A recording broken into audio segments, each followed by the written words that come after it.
Bonjour les amis, je suis Sylvain Gillier. Donc je vous souhaite la bienvenue pour cette deuxième journée de notre sommet en ligne Chevaux médiateurs, chevaux guérisseurs.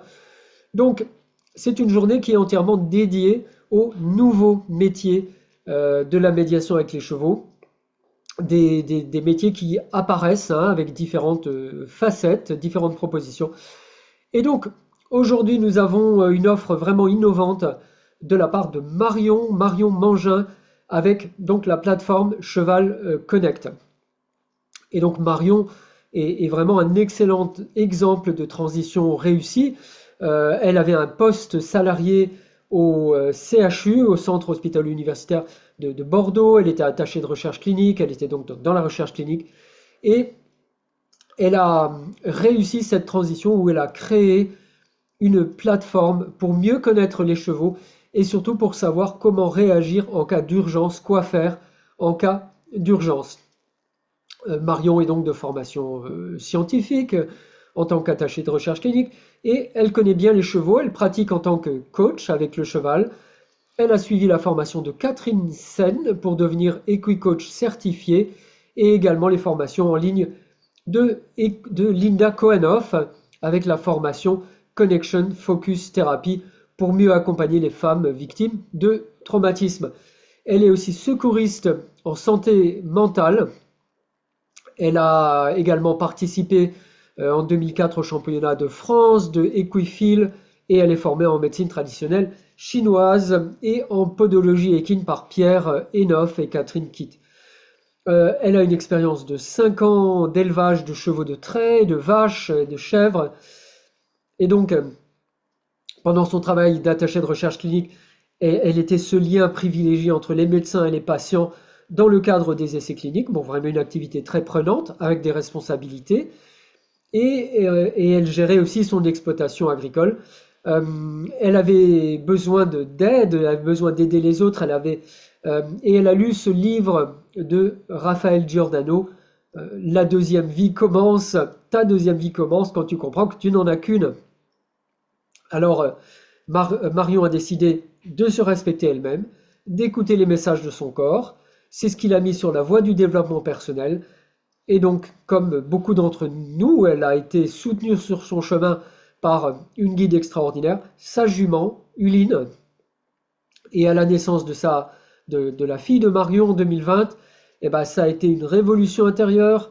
Elle a compris que si elle continuait, elle allait vers le burn-out. Et donc, elle a entrepris un processus de reconversion, toujours en suivant les indications de sa jument.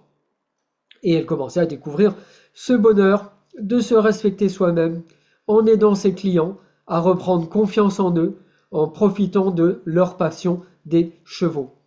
Donc un accompagnement où elle aide ses clients à trouver l'accompagnement qui leur ressemble, leur boussole intérieure, leur alignement intérieur. Donc avec aussi le concept de rando coaching, une randonnée qui est accompagnée d'un cheval pour améliorer la clarté mentale et avoir plus de confiance en soi. Et donc le site dont elle va parler dans son interview, le site Cheval Connect, qui est un véritable trésor de conseils, des points d'acupuncture par exemple pour soulager la douleur des chevaux et les apaiser. Et ça fonctionne très bien, l'acupression fonctionne très très bien avec les chevaux. Euh, Plein de connaissances qui sont nécessaires pour tous les propriétaires de chevaux. Donc aujourd'hui, Marion nous parle de sa plateforme Cheval Connect, comment elle a construit son activité et comment, avec Cheval Connect, eh ben, on peut répondre facilement à des situations d'urgence. Et voilà, sans plus attendre, je laisse la parole à Marion.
Voilà, bienvenue Marion pour cette session donc de notre sommet en ligne Cheval en conscience sur donc la journée spéciale, les nouveaux métiers de la médiation avec les chevaux. Donc bienvenue Marion et est-ce que tu voudrais nous dire quelques mots sur ton chemin, ton parcours de vie et qu'est-ce qui t'a amené à créer une nouvelle entreprise, une nouvelle activité dans le domaine des chevaux? Merci beaucoup déjà, Sylvain, de me recevoir. Ça me touche énormément d'avoir été invité à ce sommet. Avec plaisir. Un grand merci à toi. Effectivement, moi, alors je suis à la base attachée de recherche clinique. Mon premier métier, c'est le travail à l'hôpital auprès des patients. Mais à côté de ça, j'ai toujours été appelée par les chevaux et donc dès que j'ai pu, je me suis acheté ma première ponette qu'on voit là juste derrière moi. Ah oui, avec Nicole, c'est trop mignon.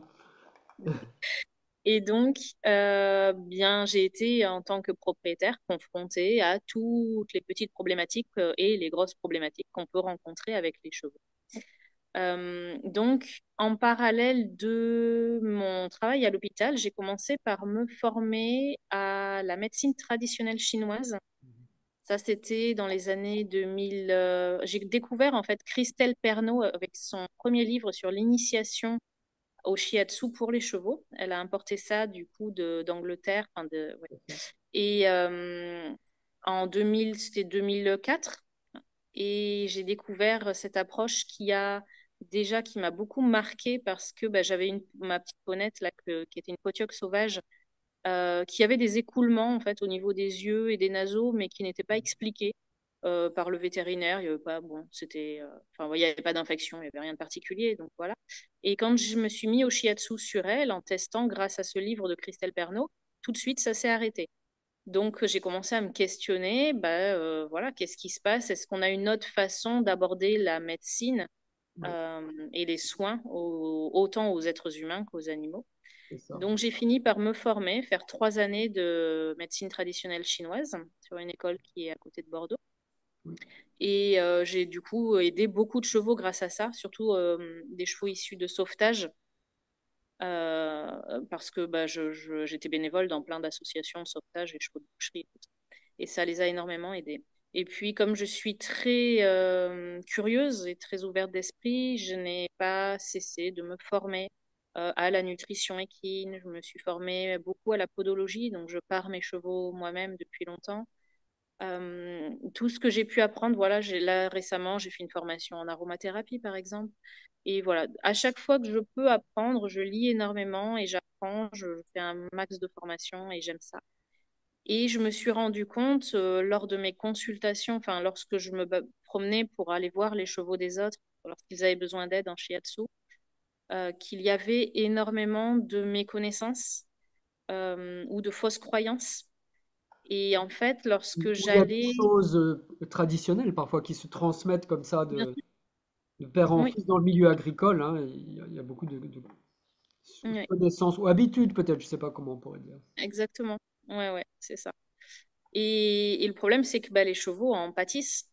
Mm. Donc, j'avais beau, bah, on m'appelait pour un coup de baguette magique quelque part avec le shiatsu, parce que bah, le cheval, par exemple, il faisait des coliques à répétition, qu'il était opéré, qu'on voulait pas que ça revienne. Oui, je faisais la séance de shiatsu, mais tout en expliquant que la condition de vie n'était pas bonne, que le cheval enfermé au box à manger que des granulés, c'était pas possible. Forcément, les coliques allaient revenir. Et le problème, c'est que j'ai été confrontée, voilà, à ça tout le temps et au fait que les propriétaires se sentaient démunis parce qu'ils n'avaient pas les connaissances, pas le temps. Il y en a qui n'aiment pas lire, donc voilà, c'est difficile du coup d'avoir des heures et des heures à passer, à lire, à se documenter. Quand on fait appel au vétérinaire, ben, le vétérinaire, il va venir traiter les symptômes, il va pas forcément pouvoir expliquer toute la physiologie du cheval, de ce qu'il devrait manger, comment, tous ces mouvements nécessaires et tout ça. Et donc, du coup, petit à petit, je me suis dit, il faudrait que je crée quelque chose qui permette aux propriétaires d'avoir accès à de l'information facile, que ce soit facile pour lui à comprendre, à entendre, qu'il n'ait pas besoin de lire pour ceux qui n'aiment pas lire. Parce que ceux qui adorent lire, ils ont déjà les ressources à disposition dans tous les livres et tout ça. Donc voilà, mon parcours, ça a été ça. J'ai continué à travailler au CHU tout en créant cet espace-là assez récemment. Et à côté de ça, je suis aussi équicoach. Et ça, c'est voilà, une autre casquette. C'est ça. Tu as créé une plateforme pour aider les propriétaires de chevaux au départ, si je comprends bien. Et au début, c'était quoi? C'était un site internet ou des notes que tu avais prises ou comment est-ce que ça s'est développé finalement? Ouais. Alors, ce que je faisais au tout départ, c'était bah, pendant mes consultations, enfin après mes consultations chez Yatsu, en fait, je faisais des comptes rendus à rallonge. Et je me suis dit que bah, ça n'allait pas. Enfin bon, voilà, le propriétaire, il le lisait ou pas, je ne sais pas. Mais en tout cas, c'était que du coup pour le propriétaire de l'animal que j'avais vu et du coup, ça ne me convenait pas. Donc, ce que j'ai créé, c'est un espace en ligne, effectivement. Tout le monde peut y avoir accès en s'abonnant. Il y a déjà une bonne partie qui est gratuite, accessible. Et ensuite, si on veut avoir accès à toutes les vidéos, c'est sur un espace qui est en ligne, donc accessible à n'importe quel moment. C'est effectivement sur un site internet. Donc, il suffit d'avoir une connexion. On peut y accéder sur le téléphone, sur l'ordinateur. Euh, et donc, c'est organisé par module et ensuite par chapitre. Parce que l'idée pour moi, c'était vraiment qu'on retrouve très facilement l'information qu'on cherche. Donc, on a un module urgence, donc qui va vraiment concerner les urgences vétérinaires. Qu'est-ce que c'est une urgence? Il y a l'intervention de vétérinaire dessus, par exemple. Hmm. Qu'est-ce que c'est une urgence? Comment la reconnaître? Et puis ensuite, bah, du coup, un chapitre par urgence. Donc, par exemple, un sur les coliques, un sur la mycose des poches gutturales, qui est quelque chose qui est encore pas assez connu et pourtant qui tue les chevaux. Sur la fourbure, parce que c'est pareil, tout premiers symptômes de fourbure, ils sont souvent négligés, alors que le cheval est déjà en souffrance. Quand il commence vraiment à très mal marcher ou à ne plus se déplacer, c'est qu'on est dans un seuil dépassé de douleur. Donc, voilà, ça va permettre aux propriétaires de prendre conscience et de pouvoir ben, savoir quoi faire dans l'urgence déjà. Et puis ensuite, il y a d'autres modules sur la physiologie, donc pour comprendre ce que c'est un cheval, comment ça fonctionne, sur l'alimentation, sur les pathologies. Donc voilà. Et puis sur les relations qu'on va avoir aussi, parce que pour moi, tout est lié. En fait, c'est un espace au début, je comprenais pas trop pourquoi je mettais tout dedans, mais que c'était si Mhm. important pour moi. Oui. Et en fait, c'est que vraiment tout est lié. Un cheval qui a une mauvaise relation avec son propriétaire ou avec le gérant de l'écurie ou avec un partenaire de prêt, il va avoir un taux de stress important, donc du coup du cortisol de façon importante, du coup développer des maladies. Alors que s'il n'y a pas ce stress, donc pas cette mauvaise relation, eh bien il va aller bien, ou en tout cas beaucoup mieux. Donc, c'est pour ça que j'ai intégré cette partie de relation, comment développer une bonne relation. C'est pas moi qui interviens dessus. C'est à chaque fois, je fais des interviews avec des professionnels et une partie, voilà, travail du cheval, mais ça va dans le même sens. À chaque fois, c'est vraiment le travail dans le sens du bien-être du cheval. Et, et comment ça s'est passé pour toi par rapport aux vétérinaires, par rapport disons aux personnes qui ont une vision peut-être plus classique ou plus, je vais pas dire étroite parce que ce serait péjoratif, mais plus symptomatique de la médecine vétérinaire. Et comment ça se passe pour toi? Comment tu te situes par rapport aux vétérinaires et aux cliniques au niveau de cette plateforme? Donc d'une part. Et d'autre part, comment est-ce que tu te situes par rapport aux propriétaires de chevaux et comment ça a été reçu par les propriétaires de chevaux? Alors, par rapport aux professionnels, déjà, moi, je suis pas, je cherche la voie du juste milieu. Je suis pas dans un Oui, extrême ou dans un autre. ok. Pour moi, c'est important. Enfin, dès que mon cheval il a un symptôme, j'appelle le vétérinaire. Je suis pas véto, je suis pas thérapeute d'une technique particulière, mis à part, voilà, je bidouille un peu entre guillemets en shiatsu, mais j'ai besoin d'abord d'un diagnostic. Et ça, c'est le vétérinaire qui va me l'apporter. Donc, je suis pas du tout contre la médecine vétérinaire. Si j'avais pu être vétérinaire, je le serais devenue. Hmm. Mais je sais aussi que c'est pas suffisant, que les vétérinaires n'ont pas toutes les réponses, qu'il se passe des milliards de choses dans le corps du cheval auxquelles ils n'ont pas accès. et que d'autres thérapeutiques peuvent aider. Et donc, je travaille dans ce sens et avec les vétérinaires qui interviennent sur l'espace, ils en sont tout à fait conscients, ouverts et ils accueillent ce projet avec un grand plaisir. Donc, c'est une belle relation pour l'instant. En tout cas, je n'ai pas eu d'écho négatif de la part de professionnels. Ouais, donc ça se passe bien et aussi parce que sur le site, tu mentionnes qu'en cas d'urgence ou pour établir un diagnostic, eh ben, il faut Oui, s'adresser à un vétérinaire. Et oui, je dois dire que je suis interpellé par ce que tu dis sur la relation entre le mental et le physique chez le cheval. Moi, je suis absolument convaincu que le cheval, c'est un être d'émotion et il vit dans ses émotions, grâce à ses émotions, et il vit aussi par la relation qu'il a avec son gardien, avec son propriétaire. Donc il y a énormément de pathologies psychosomatiques, hein, que ce soit les ulcères, enfin, etc. Même des boiteries, à mon avis, il faut aller chercher assez souvent dans le domaine psychosomatique. oui, Donc, sur la plateforme que tu as créée, donc qui s'appelle Cheval Connect, hein, je crois. oui. Sur cette plateforme, comment est-ce que tu as amené cette dimension psychologique, psychosomatique, et voilà, comment ça s'est passé pour construire ces aspects de ta plateforme Cheval Connect? Ouais. J'ai simplement Alors moi, c'est au travers de mon expérience. J'ai vu ce qui marchait pas, ce que les vétérinaires me conseillaient, qui fonctionnait pas en fonction de leur diagnostic. Et du coup, j'ai simplement créé voilà des modules différents avec à chaque fois une introduction qui explique bon ben là il y a eu par exemple telle pathologie. Il faut ou pas, là c'est le vétérinaire qui décide est-ce qu'il y a besoin d'un traitement vraiment costaud pour le cheval ou pas. Mais derrière, tu peux aussi faire ça, ça et ça en soutien du vétérinaire. Par exemple, un cheval qui est en colique, on va appeler le vétérinaire, le prévenir déjà. Peut-être que la colique, elle passera toute seule, mais juste que le vétérinaire il soit alerté, que si ça devient urgent, il puisse intervenir et se libérer rapidement. Et ensuite, en attendant le vétérinaire, si le cheval l'accepte et que tu n'es pas en danger, tu peux par exemple lui faire tel point et lui masser l'ombilic. Ça va Des points soulager. d'acupuncture, donc, si je comprends bien. Ouais, Oui, d'acupression, exactement. d'acupressure, c'est ça. Oui, je n'utilise pas d'aiguille, mais on va stimuler des points d'acupuncture, effectivement, avec les mains pour le soulager. Dans le cas, par exemple, de bouchons œsophagiens, moi, j'ai fait à 100% passer les bouchons avec un point d'acupression. Donc, voilà, ce sont des compléments, mais je ne dis pas qu'il ne faut pas faire intervenir le vétérinaire, parce que s'il y en a besoin, il y en a besoin. Et donc ça, je l'explique en fait simplement dans chaque pathologie, dans chaque module, je vais expliquer, attention, on ne prend pas la place du veto, mais par contre, en complément, bah, tu peux peut-être aider ton cheval comme ci ou comme ça. Et après, ça va dépendre de chaque cheval. Certains vont être très réceptifs ou vont accepter une technique et pas une autre. Et donc, il faut aller, c'est pour ça qu'il y en a autant qui existent, il faut aller toucher à tout ce qu'on peut toucher pour voir, bah, mon cheval à moi, il est particulièrement sensible à cette approche. Oui, et moi je crois que c'est une approche qui est à la fois ancienne mais aussi innovante.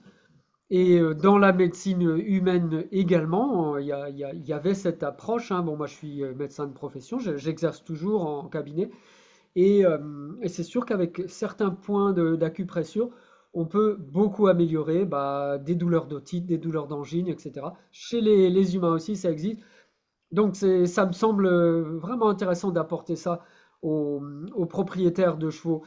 Euh, Qu'est-ce qui, à ton avis, a le mieux fonctionné, entre guillemets? Qu'est-ce qui a été le plus utile pour les personnes à qui tu t'adresses? Et peut-être quelques exemples de conseils que tu as donnés qui ont été efficaces. Ouais. Alors, les retours que j'ai des propriétaires, ils sont vraiment déjà heureux de découvrir certaines pathologies, enfin heureux, soulagés plutôt, ce serait le meilleur terme, de découvrir certaines pathologies parce que ben, ça leur permet de pouvoir veiller à leur cheval de façon plus attentive et se dire, ah là, il y a tel symptôme, peut-être que en amont, tu vois, je vais agir tout de suite. Par exemple, récemment, moi, j'ai diagnostiqué, grâce à Cheval Connect que j'ai créé, parce que du coup, je me suis ben, vraiment impliquée dans les pathologies et tout ça, j'ai diagnostiqué de façon très précoce un Cushing chez ma potioc. parce que j'ai pu observer des signaux, mais qui n'ont rien à voir avec le poil de 18 kilomètres de long, des fourbures et tout ça. C'était vraiment beaucoup plus subtil que ça. Et en fait, c'est le retour que j'ai aussi des propriétaires, c'est que ça leur permet de prendre conscience et de se dire, ah ben là, mon cheval, il est un peu différent de d'habitude. Il y a peut-être quelque chose.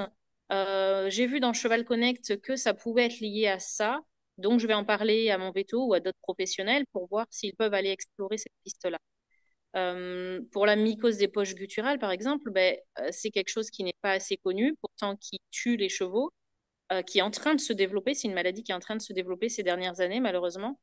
Et donc, ben, savoir qu'un petit saignement donné, ça peut être fatal, alors que pour l'instant, on peut voir que 3 gouttes, ben, c'est super important. Parce que du coup, je vais aller tout de suite prévenir mon veto. Là, j'ai eu un premier petit saignement. Qu'est-ce que je fais? J'attends un deuxième ou pas? Est-ce qu'on fait une endoscopie ou pas pour voir ce qu'il en est? Et ça peut sauver des vies. Donc, les retours des propriétaires, déjà, ce sont ceux-là. Ils se sentent rassurés parce qu'ils peuvent veiller plus attentivement à leur cheval et passer à l'action dès qu'il y a besoin sans attendre le drame, en fait. C'est ça. Et j'ai aussi, là, très récemment, par exemple, j'ai fait des vidéos sur, tu vois, ma ponette, justement, qui a ce Cushing. J'ai observé que musculairement, elle n'arrivait plus lorsque je voulais lui prendre les postérieurs pour la parer. Elle me tombait dessus, vraiment. Elle me poussait, elle me disait, attention, je ne peux plus me tenir. Alors que c'était pas du tout comportemental parce qu'elle est très bien éduquée. Donc, j'ai fait intervenir Veto, il n'a rien diagnostiqué de particulier. J'ai fait de la tenskinergie, crânio-sacré, j'ai fait enfin, plein de choses. À chaque fois, l'ostéopathie, ça ne tenait pas dans le temps. Du coup, je suis allée rechercher autre chose. Et ce qui l'a vraiment aidé, enfin transformé, là, ça a été de la rééducation posturale, tout simplement. Elle avait besoin, parce que le Cushing va affaiblir musculairement, elle avait besoin de refaire travailler ses muscles profonds, les muscles de maintien. Et du coup, je lui ai fait faire 7 exercices différents de travail postural qui sont très simples, hein. Des passages de barre au sol, des choses comme ça. Ouais. Et du coup, bah, ça, je l'ai filmé parce qu'en 10 jours, elle était transformée. En 10 jours, elle se tenait alors qu'elle me tombait dessus. Donc, je me suis dit, bah, ça, c'est super important pour les propriétaires parce que tous les vieux chevaux, à un moment, ils en ont besoin.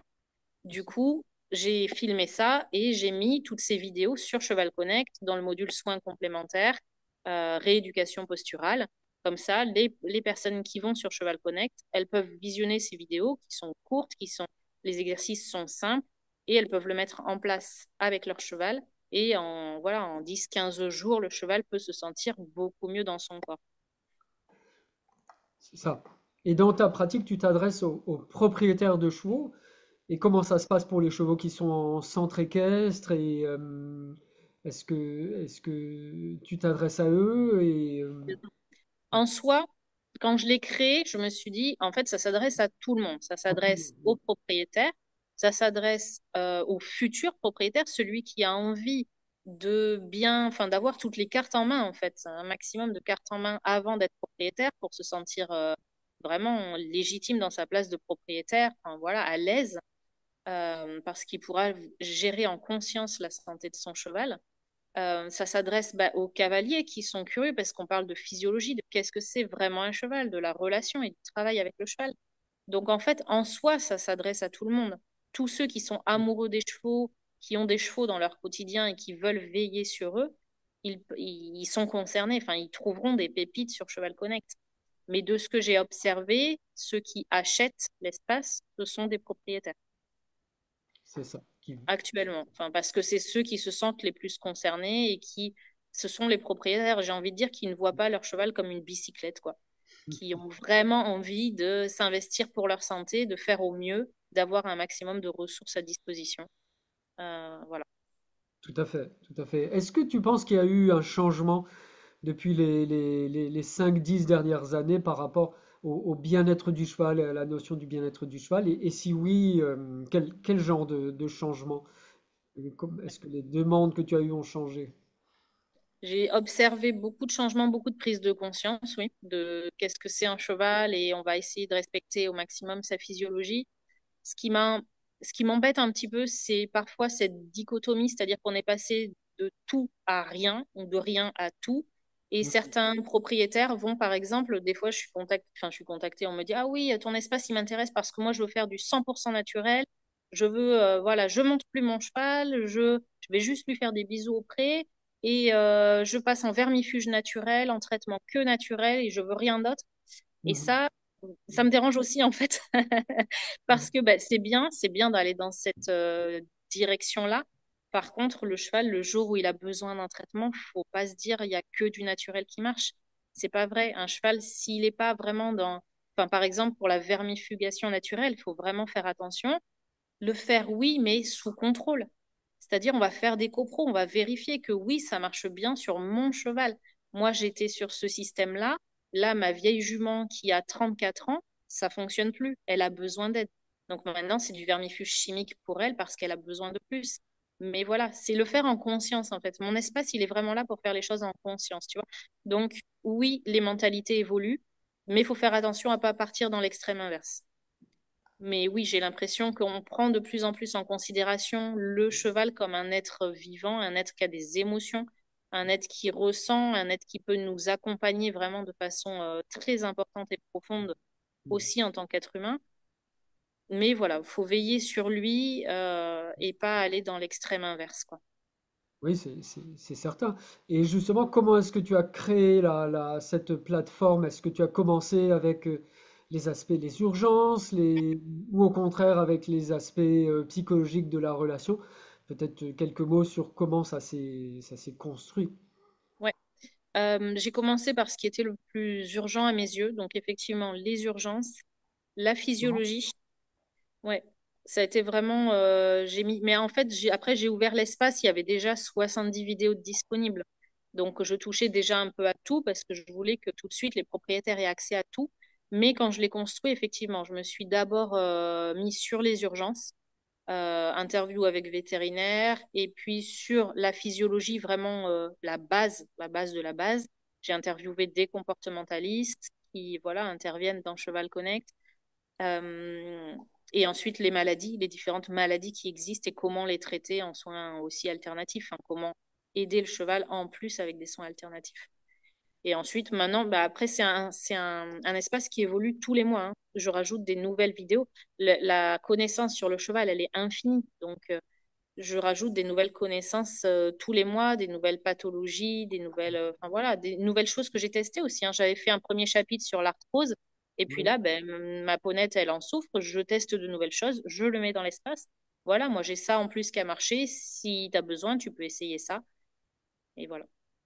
Comme tu travaillais justement la recherche clinique, Oui. en tant que ARC, est-ce que tu as classé différemment les conseils que tu donnes par rapport à différents niveaux de preuve, etc. Comment ça s'est passé pour toi? Est-ce que c'est sur le même plan quand ta voisine de près te dit ah bah tu pourrais donner de l'arpagophytum, c'est très bon. Ou alors une étude scientifique qui a été faite aux États-Unis sur 500 chevaux. Est-ce que c'est comment tu as classé un peu l'information sur ton Mm. site? Alors sur le site, c'est pas classé en fonction des recherches. Ça va être vraiment par pathologie, par besoin, en fait. Ok. En fonction du besoin, voilà, je vais dire, il y a ça qui existe. Après, oui, c'est important pour moi. Enfin, à chaque fois que je mets quelque chose, alors je peux pas dire que ça a été prouvé scientifiquement parce que tout n'est pas prouvable. Ça, c'est très Non, il y a des compliqué. choses qui seraient difficiles de démontrer. Exactement, ça, voilà, j'ai fait 15 ans de recherche clinique et je sais ce que c'est. Mais par contre, bah, c'est des choses qu'on a observées qui marchaient, même si voilà, il n'y a pas de preuves scientifiques. C'est une Et forme c'est une forme de démonstration, hein, tout de même, hein. mais oui, Tout mais de même. oui. Et puis même, j'ai envie de dire, tu vois, il y a des choses, bah voilà, comme je te dis, qui sont pas probables, Oui. mais on en a besoin. Enfin, même si c'est que le psychologique, même si c'est que l'effet placebo qui va faire que ça marche, on s'en fout parce que ça marche. Par exemple, Et ça, pour moi, c'est l'essentiel. À partir déjà, par exemple, le fait de donner, de porter l'attention à l'animal et de lui donner quelque chose en pensant que ça va l'aider, mais rien que le geste va l'aider, quoi que ce soit que tu donnes. Et donc, non, tout n'est pas prouvable scientifiquement. Par contre, je fais attention à ce qu'il n'y ait pas de bêtises. Par exemple, moi, ce qui m'a effrayée et aussi qui a fait que Qu'est-ce que tu appellerais des bêtises? Hein? ben, je viens dessus justement, c'est ce qui m'a amené en fait à créer Cheval Connect. C'est que, par exemple, au moment où il y a beaucoup de mouches, je vois des posts, mais à gogo sur Facebook, mais donne de l'ail à ton cheval tous les jours, telle quantité, et Oui, tu vas voir, il aura plus de mouches. oui, Mais ça, oui, c'est une connerie monumentale parce que l'ail intoxique le cheval à partir d'une certaine dose et la dose, elle n'est pas forcément haute. oui, Et surtout, c'est sur le long terme, oui, c'est-à-dire que oui, si c'est on vrai. dépasse 21 jours de traitement ou 28 jours, le cheval commence à avoir une anémie. Et on va pas le voir tout de suite, ou parfois on va avoir un petit état de fatigue, mais on va se dire, ouais, mais il fait très chaud, c'est normal que le cheval soit fatigué, ou il y a une grosse saison de compétition, c'est normal qu'il y ait le contre-coup et tout. Et en fait, le cheval, il est juste en train de démarrer une anémie parce qu'il mange de l'ail tous les jours. Oui. Donc voilà, je fais attention et je mets des alertes sur Cheval Ouais, Connect. c'est ça. Attention avec ça, tu entends peut-être ça sur les réseaux et tout, mais fais gaffe parce que derrière, tu induis ça chez ton cheval et ça, par contre, c'est prouvé scientifiquement. Oui, oui. Mais les plantes médicinales ne sont pas du tout, c'est pas du tout anodin d'utiliser des plantes au long cours chez le cheval. Tout à fait. En plus, c'est un animal qui est vraiment sensible à ce qu'il mange. Et, Ouais. voilà. Bah, quand on a des chevaux qui ont été élevés, disons, en troupeau dans leur habitat d'origine, ils sélectionnent quand même assez bien les plantes qui leur sont bénéfiques. Mais bon, un Mm. cheval qui a vécu toute sa vie en boxe, c'est sûr que le cheval, bah, on lui donne des gousses d'ail, il va manger les gousses d'ail. Hein. Et puis c'est bon. En Et puis goût, c'est ils aiment bon. ça. Donc c'est comme les glands. Là, c'est pareil. C'est une alerte à laquelle je fais très attention. Là, bah, là, c'est la période. D'ailleurs, je vais faire un post. Attention avec les glands. Les chevaux, ils aiment ça. 9 fois sur 10, ça va le faire. La 10e, il y aura plus de tanins et ce sera pas bon pour lui et ça va le tuer en quelques heures. Donc moi, je supprime l'accès aux glands de façon systématique parce qu'on ne peut pas savoir si cette année-là, le gland va être toxique ou pas. Donc tu vois, c'est voilà des alertes pour des prises de conscience pour bah, gérer au mieux et pas avoir de surprises, de mauvaises surprises. Donc une plateforme pour des prises de conscience et aussi pour apprendre aux propriétaires des gestes, hein, des choses, des gestes d'urgence, euh, les symptômes qui sont importants quand on est propriétaire d'un cheval. Est-ce que tu nous donnerais quelques conseils pour les personnes comme toi qui souhaiteraient créer une entreprise dans le domaine du cheval, hein, et créer leur deuxième métier, enfin, c'est finalement devenu ton premier métier pour toi. Quels conseils tu donnerais pour les personnes qui voudraient se lancer et devenir entrepreneurs dans le domaine équestre? Alors, comme conseil, enfin moi, ce qui m'a vraiment aidé en tout cas, ça a été de me faire bien entourer, c'est-à-dire me former et me faire accompagner. Par exemple, j'ai suivi moi la formation Devenir entrepreneur de Claire Labbé, tu connais? Je la Euh, connais très bien, c'est oui, une... oui. Ouais, Exactement. Et voilà, maintenant, ça s'appelle l'Académie éthique et authentique.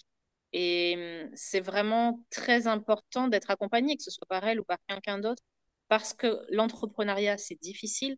C'est-à-dire qu'on a énormément d'espoir, on sait qu'on peut apporter quelque chose, on a des envies, mais on est confronté au fait que c'est pas si simple, qu'il faut apprendre le marketing, qu'il faut apprendre à communiquer avec les gens, comment les aborder. Enfin, il y a énormément de choses à apprendre et en fait, en se faisant accompagner, on va gagner un temps mais incroyable. Moi, je l'ai fait dès le départ et j'en suis vraiment, vraiment heureuse parce que je vois énormément de collègues qui rament ou qui se disent qu'ils vont arrêter parce qu'ils n'y arrivent pas. Oui, mais j'ai pas les finances pour me faire accompagner. Ouais, mais si tu n'investis pas, tu vas te planter en fait. Donc, investis en toi. Plus tu vas croire en toi, plus tu vas te donner de la valeur, plus tu vas vouloir investir en toi et plus ça va marcher, c'est certain. Mais il faut se faire bien accompagner et puis il faut s'accrocher, avoir le courage, même quand voilà, c'est pas tous les jours facile parce que ben, on a beaucoup d'espoir. Moi, quand j'ai lancé Cheval Connect, je me suis dit, mais ça va intéresser tout le monde, ils vont se ruer dessus bah parce que oui, c'est super ça a l'air intéressant. Je le mets logique que tout le monde soit vraiment pas intéressé. cher. Hein. Ben, bien sûr, je le mets vraiment pas cher pour que ce soit accessible à tout le monde et tout. Ouais. Et en fait, j'ai été confrontée, par exemple, au fait que les propriétaires sont persuadés, parce qu'ils sont propriétaires depuis des années, de tout connaître déjà. Et donc, bah non, pourquoi j'aurais besoin d'un site ressource alors que je connais déjà tout? Et pourtant, je les vois, ces mêmes propriétaires, écrire des bêtises sur Internet. Donc, voilà, des fois, c'est difficile. Il faut, voilà, aider aux prises de conscience. Ça prend du temps et tout ça. Et plus on est entouré, plus c'est facile parce qu'on voit que c'est pas juste nous, on est tous ensemble, voilà, à avoir besoin de se soutenir les uns les autres dans l'entrepreneuriat. Donc, vraiment, faites-vous bien entourer, soyez bien entouré, faites-vous accompagner, accrochez-vous. Si vous avez ce rêve-là, c'est pas pour rien. Donc, et puis après, il existe des systèmes simples. Si vous voulez créer un espace en ligne, renseignez-vous bien. On n'est pas obligé de dépenser une fortune, on n'est pas obligé de faire appel à quelqu'un. Maintenant, il y a des choses automatisées qui sont super faciles d'accès et pas chères. Donc c'est jouable, quoi. Juste bien se renseigner et contacter les bonnes personnes. Oui, le entrepreneuriat non prédateur, comme on dit chez Linda Kohanov, mais c'est vrai, hein, l'entrepreneuriat n'est pas obligatoirement un environnement où les loups luttent contre les loups et où le plus fort va gagner. Ça peut être quelque chose de non prédateur où chacun trouve sa place et chacun a son rôle, comme dans un troupeau, comme dans une communauté non prédatrice. Pour toi, Marion, quel a été le plus gros challenge à dépasser dans cette aventure de la création d'une nouvelle entreprise? Je pense que c'est vraiment, et c'est toujours un petit peu le cas, enfin de moins en moins, mais c'est oser aller dans cette vulnérabilité un peu financière, se dire je quitte le salariat où bah, le salaire il est facile. Enfin voilà, je travaille, oui, mais je connais mon job et puis je sais combien il y aura à la fin du mois. Pour oser dire bon, mais là, je peux pas tout cumuler, lancer toutes les activités tout en travaillant à l'hôpital, c'est compliqué. Donc moi, j'ai mis un frein sur l'hôpital.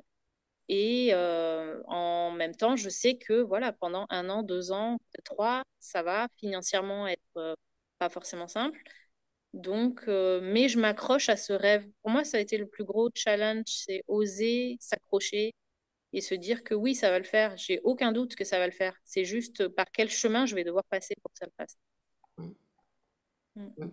Oser croire à son rêve, oser croire à qui je suis intérieurement, qui nous sommes intérieurement.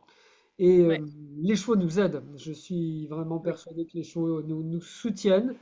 Euh, il y a d'autres intervenants dans ce sommet en ligne qui parlent de comment les chevaux nous soutiennent émotionnellement. Et donc apparemment, en tout cas, ils t'ont bien soutenu puisque l'entreprise Cheval Connect fonctionne bien, hein. Je crois que c'est la première ou une des premières plateformes en France qui donne des conseils vraiment utiles pour les propriétaires de chevaux, au-delà des croyances, au-delà des préjugés, et en plus créé par une personne qui était attachée de recherche clinique, donc c'est formidable, et qui connaît les chevaux. Et, merci beaucoup Marion pour cette interview, ce témoignage. Et je te laisse le mot de la fin si tu souhaitais donner quelques conseils sur ou quelques si tu souhaitais dire quelque chose aux personnes qui comme toi voudraient créer une nouvelle entreprise. Oui, ben, je pense que vraiment ce qui est important, c'est, tu l'as dit, c'est l'entrepreneuriat non prédateur. Et voilà, ne pas se dire que quand on se lance dans l'entrepreneuriat, ben, forcément, on va être un requin. Forcément, on a des concurrents autour de nous. En fait, à partir du moment où on va voir les choses différemment avec voilà, le regard du cheval non prédateur, on va voir les autres comme des alliés et non pas comme des concurrents. Et ça facilite énormément le travail. Parce que quand on est accroché à la concurrence, on se dit, ah oui, mais là, elle fait ça, et comment moi, il faut que je sois meilleur et tout ça. Et ça fonctionne pas. Enfin, du coup, on vibre pas comme il faut par rapport à nos propres valeurs. Donc, je pense que c'est aussi la force de Cheval Connect, c'est que je le crée en partenariat avec des dizaines de personnes et ils se sentent tous non concurrents dans l'espace. Il y a autant des vétérinaires que des ostéopathes, que des praticiens shiatsu, que Christelle Pernaut qui a amené le shiatsu en France, les comportementalistes et tous, ils œuvrent dans le sens du bien-être du cheval. Et je pense que c'est ça qui est important. Donc moi, le mot de la fin, c'est voilà, quelle que soit l'entreprise que vous ayez envie de créer, voyez les autres comme une façon, voilà, de grandir et pas comme un concurrent. Et ça va tout changer. Comme regard, ça change tout, vraiment. On va changer notre regard sur le cheval. Merci beaucoup Marion. Merci à toi. Je voulais aussi vous donner des éléments pratiques pour ce sommet en ligne. Donc c'est un sommet qui est gratuit sur simple inscription comme membre de la communauté Cheval en Conscience. Vous avez le lien juste en dessous.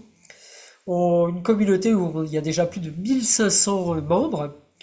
Et donc vous avez la possibilité de regarder gratuitement les interviews le jour de leur diffusion.